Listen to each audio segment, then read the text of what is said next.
What? What? What the hell is this? Harumph. I didn't get a harumph out of that guy. Give the governor harumph. Harumph! You watch your ass. I see you shiver with anticipation. Let the show begin.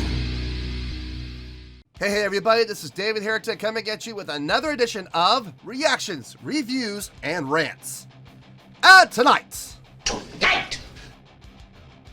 Alright, we're coming back to Bruce Springsteen. Yes indeed, the boss. Bruce Springsteen fans, feeling you. Come on now. Here we go. This is a request from Jason Cart. Jason wanted to check this out. He wanted to see me react to Bruce Springsteen and Eddie Vedder. So Eddie Vedder fans, feeling you. Yes, indeed. And so we got Bruce Springsteen and Eddie Vedder performing a song called Atlantic City. Now, to the best of my knowledge, I've never heard this song before. It does not strike a bell with me. The title doesn't ring a bell, so I'm going to assume I don't know this song. I've never heard it. Now, as always, if I start playing the song and I go, wait a minute, I know this, I've heard this before, I'll let you know. That's the truth. You know me, I'm going to be honest with you guys. This was posted by MFSync172, and the video has 46,645 views. It'll get you there. Other than that, there's really nothing else left to say. Link to the original video will be down below in the description for your viewing pleasure at your leisure. Let's get started. What do you say? Are you ready? Are you ready? Because here we go. All right, here we go. Bruce Springsteen and Eddie Vedder, Atlantic City. Apparently they were playing in Chicago. September 7th, 2012. All right, whoa. 7:04, get comfortable. Yeah, this is going to be a long one. All right, let's do this. All right, boy, let's do this.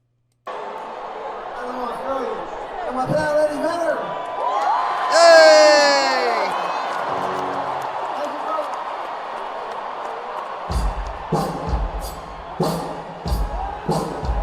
Focus! Focus!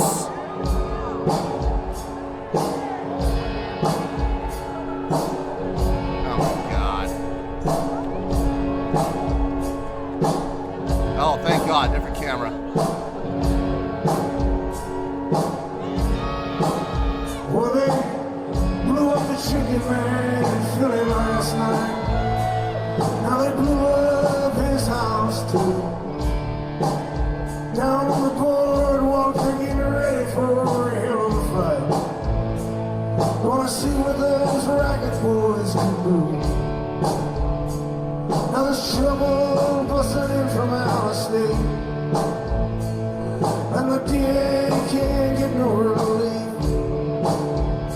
Gonna be a rumble out on the promenade, and the gambling commission's hanging on by the skin of his teeth.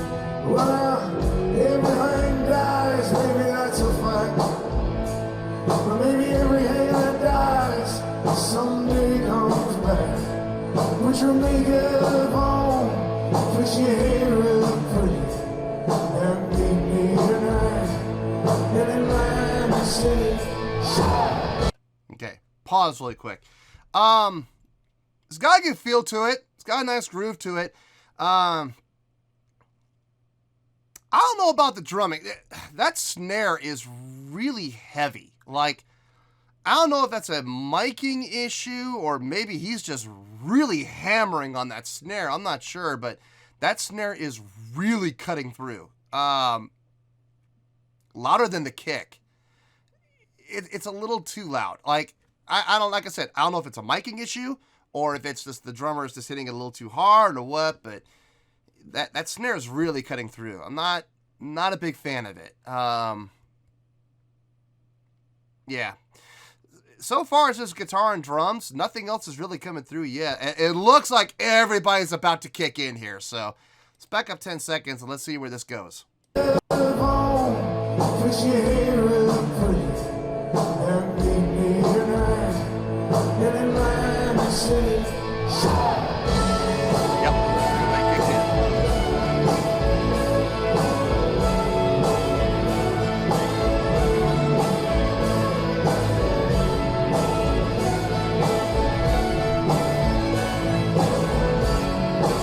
complexity and musical instruments again.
Snare, man, God, it's cutting through everything. Like, the entire band is kicking in, everybody's playing, and I can still hear that snare cutting through.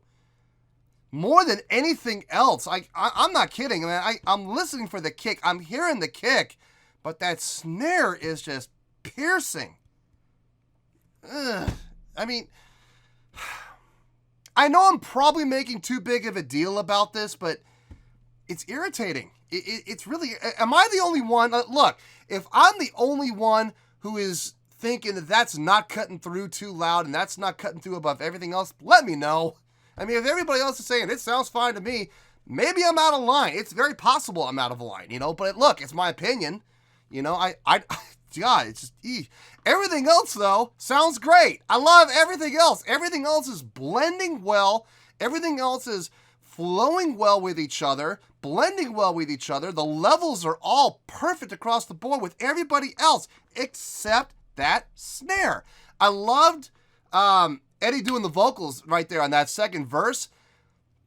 I know I said this before, having, you know, listening to Bruce sing and listening to Eddie Vedder sing, on this song, I think I like Eddie Vedder's voice better on this one. I think there was another song where I saw these two perform together before, and I think I liked Bruce's voice better. On this song, I think I like Eddie's voice better. It's more fitting of the song. Definitely has a better, richer feel to it. Instrumentations are always good. I love how the band members are always able to, you know, switch around instruments. They're so diverse. Such talented musicians in this band. Seriously talented musicians. Then again, I'd also know Bruce Springsteen wouldn't hire any schlubs either. He's going to hire the best of the best. And from what I understand, like, he uses the same musicians like every time, which is good because you're able to build that chemistry and you're able to build that bond and you're able to really learn how to read each other and read what's going on and be able to get cues and stuff like that. So that's good. That's important. If you can keep the same band, it's going to make your life a lot easier. All right, let's keep going here. I know. Back up 10 seconds. I know.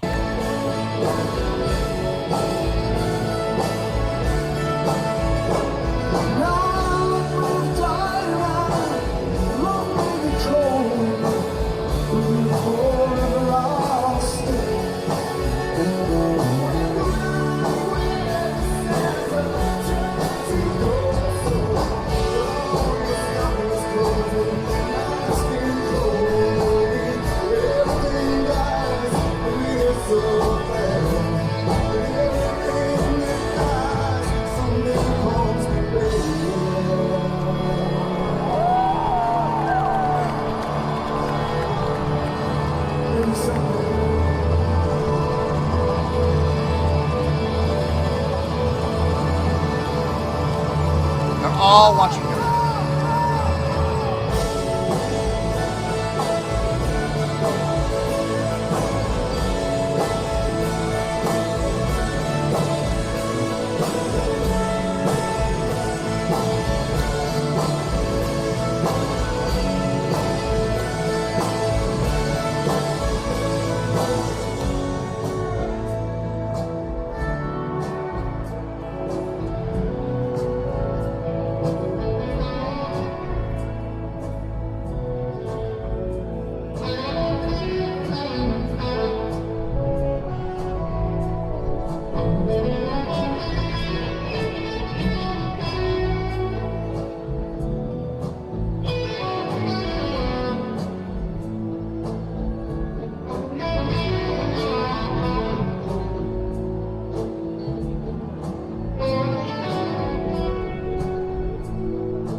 looking for. Okay.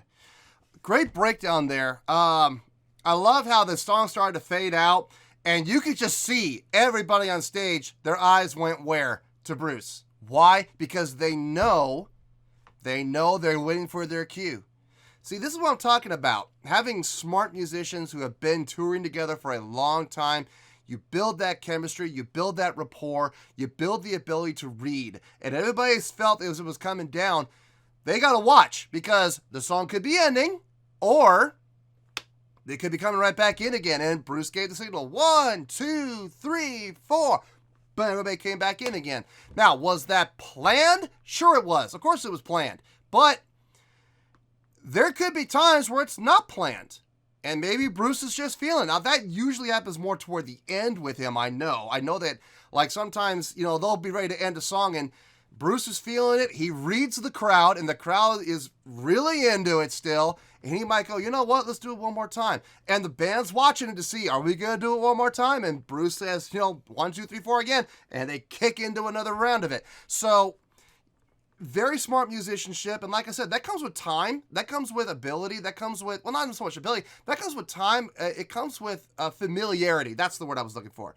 You got to be familiar with each other. And for those of you that are in bands, you know what I'm talking about. The times you're in the band, you know, like the first 2-3 months, there's that feeling out process, feeling if everything's right. You know, you go through a couple months being together, and then more times goes by, you're getting more comfortable with each other. And after about a year or two, you really start to get a read on each other. I know I did that with my drummers. All the drummers I've ever played with, I've always played with them long enough that I can get a read on them. And I can anticipate what they're going to do. And the same thing goes both ways. They can anticipate what I'm going to do as well. So familiarity is a good thing. And I'm glad that he keeps the same musicians every single tour, every single show from what I hear. So that's good. All right, let's keep going here.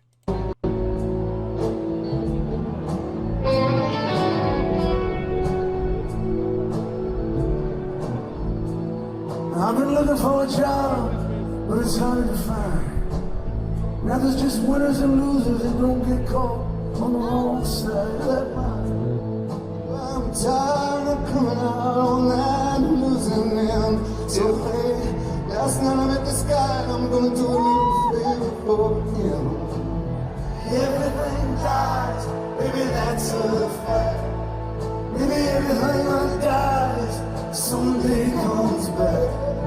Put your makeup on, put your hair up pretty, and meet me tonight in Atlantic City. Nice. And he doing the upper harmonies? In Atlantic City, come on and meet me tonight in Atlantic City.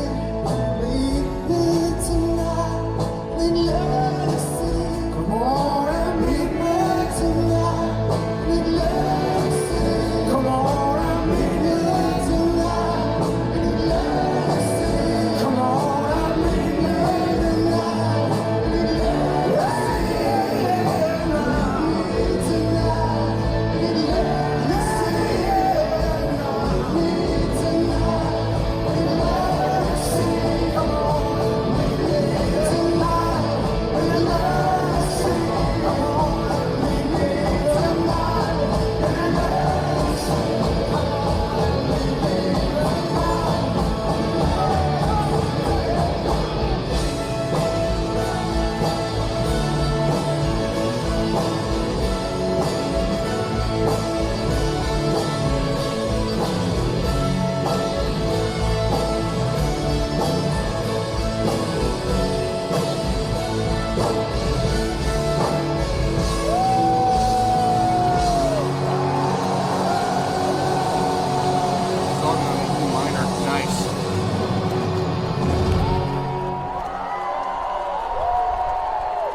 Good times. Fun song.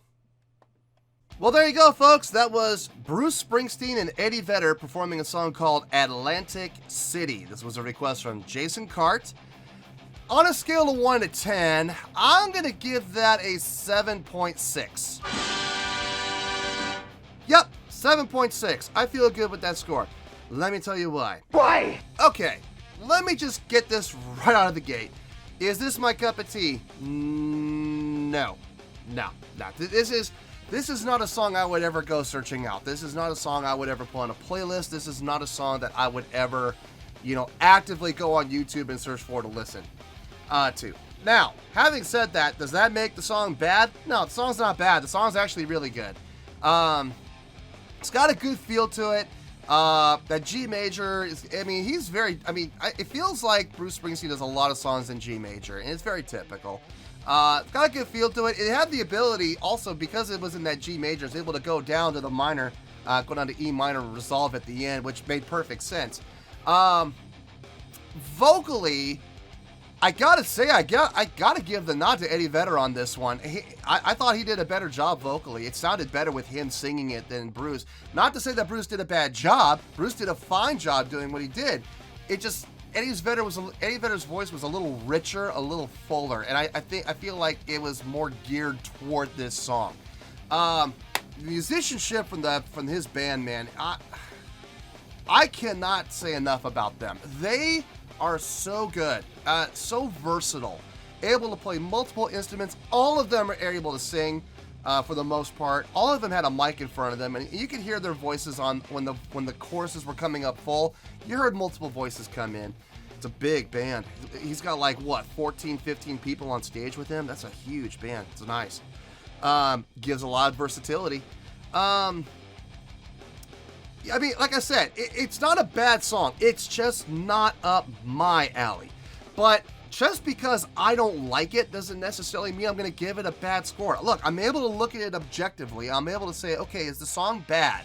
Just because I don't like it, does that make it bad? No, not at all. Like I said, the song's actually a really good song if you look at it. From all the dynamic changes, very pleasant chord changes, not key changes, chord changes. Transitioning from chord. There's a big difference between changing key and changing chord. When you change key, the entire structure of the song will change to fit that key. What I'm talking about is transitioning from chords to chord to chord to chord, modulations. And they all made sense and they all sounded really good. My only real gripe about this whole performance was that snare. Good Lord. I don't even know if I could blame the drummer on this. This might be bad mic placement. This might be, bad engineering, or maybe the guy behind the board has the snare mic just turned up too loud. I'm not sure, but that mic was live, man, and that snare was cutting through everything. I'm almost positive it's an engineering issue, because when they came down and they were playing lighter and they were getting soft and everybody came down dynamically, the drummer went to cross-sticking. And even then, it was a lot more pleasant to the ear, but even then I could still hear the cross-sticking over everything else the drummer was doing. So I don't think I should blame the drummer on this. This sounds like an engineering issue.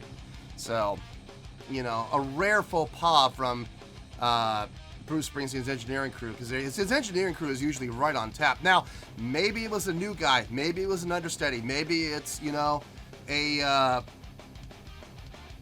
maybe it's just a guy that they paid to fill in for that night because their normal guy wasn't there. I don't know the extenuating circumstances. All I know is what I could hear, and what I could hear was that snare piercing through. So yeah, that didn't help, but still, 7.6 is still a really good score. If you're not sure, look down at my scoring chart down in the description. It'll tell you. 7.0 is the bottom threshold for really good. So this is 0.6 higher than really good. It's a really good score, actually. So, 7.6, final score, I have spoken. Well, that's going to do it for this edition of Reactions, Reviews, and Rants. Hope you all enjoyed the show. Hopefully I was able to entertain you. If I was able to put a smile on your face and brighten your day, then I did my job, and I'm so glad I could do it. If you did enjoy the show and you would like to see more videos like this, feel free to join the fan base by clicking on that button down there. Yeah, you know the button I'm talking about. Click on that button, join the fan base, and become one of us. Now, for whatever reason, if you don't feel like clicking on that button, that's okay. I still respect you. Also, if you did enjoy the video, please feel free to give the video a thumbs up. It will do me a world of good, and it will do you absolutely no harm whatsoever. Finally, if you guys do join the fan base, you will find a bell down there that you can click on. By clicking on that bell, it'll keep you up to date on everything happening with this channel, including when new content gets dropped. So, if you want to stay in the know, click on the bell and you'll stay in the know. Well, that's going to do it for the night, folks. Until next time, this is David Heretic signing off, reminding you to stay fabulous and support each other. Later. Peace.